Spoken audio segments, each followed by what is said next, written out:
චුට්ටක් කතාවට ආවතින් ඔයා අද මාගෙම කරගන්නද රහසක් කියලා කිව්වොත් ඔයා මට මාවෙනම් නුඹේ අග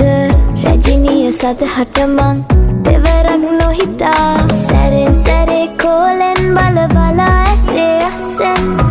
බොරුවට එපා වගේ හිඳින්න එපා රවන්න එපා ටිකෙන් ටිකේ ආලෙන් පුරවලා හිතේ හිස්තැන් නුඹ මට හිතක් වටින කෙනා නිසා චුට්ටක් කතාවට ආවොතින් ඔයා අද